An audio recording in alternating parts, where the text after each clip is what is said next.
Magandang araw mga kababayan, narito na ang pinakahuling ulat sa magiging lagay ng panahon sa susunod na 24 oras.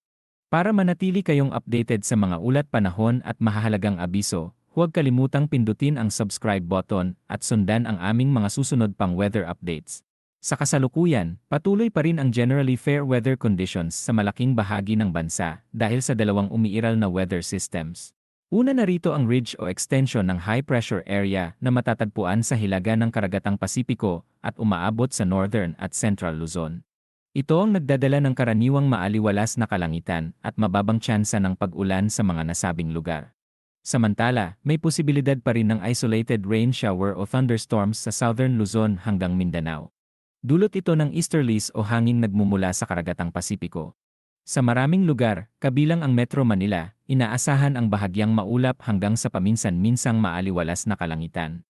May namataan ding isang bagyo sa labas ng Philippine Area of Responsibility sa bahagi ng Karagatang Pasipiko. Nabuo ito kahapon mula sa isang low-pressure area at tinatayang nasa humigit kumulang 3,000 kilometro sa silangan ng northeastern Mindanao. Sa kasalukuyan, taglay nito ang lakas ng hangin na aabot sa 55 kilometers bawat oras. Inaasahang patuloy pa itong lalakas habang kumikilos sa mainit na bahagi ng Karagatang Pasipiko.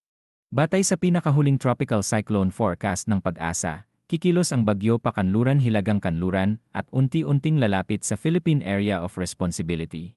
Dahil ito ay kasalukuyang isang tropical depression at nasa malayong bahagi pa ng karagatan, posible itong lumakas at umabot sa kategoryang severe tropical storm o typhoon sa loob ng susunod na 6 na araw habang tinatahak ang southern portion ng Guam. Ayon sa kasalukuyang forecast, posibleng pumasok ito sa Philippine Area of Responsibility sa susunod na linggo sa araw ng Miyerkules o Huwebes. Kapag pumasok, papangalanan ito na Kaloy na magiging pangatlong bagyo ng taon at una para sa buwan ng Abril.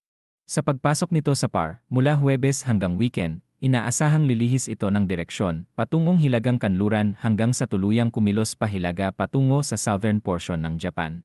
Ibig sabihin, sa ngayon ay maliit ang posibilidad na direktang tamaan o lubos na maapektuhan ang kalupaan ng bansa, lalo na't inaasahang mananatiling malayo ang sentro ng bagyo. Gayunpaman, patuloy pa rin ang mahigpit na pagbabantay sa mga pagbabago sa galaw nito dahil ilang araw pa ang lilipas at marami pang posibleng maging senaryo. Para sa lagay ng panahon ngayong araw, inaasahan pa rin ang bahagyang maulap hanggang sa maaliwalas na kalangitan sa malaking bahagi ng Luzon mula umaga hanggang tanghali. May posibilidad ng pag-ulan sa ilang bahagi ng Quezon, Marinduque, Romblon, at Oriental Mindoro dulot ng easterlies. Sa natitirang bahagi ng Luzon, lalo na sa northern at central areas, inaasahang magiging maaraw ang kalangitan, ngunit mananatiling mainit at maalinsangan, partikular sa Cagayan, Isabela, Pangasinan, Tarlac, at Nueva Ecija. Pagsapit ng hapon hanggang gabi, inaasahang makararanas ng maulap na kalangitan at panandaliang pag-ulan sa southern Luzon, Calabarzon, Mimaropa, at Bicol Region.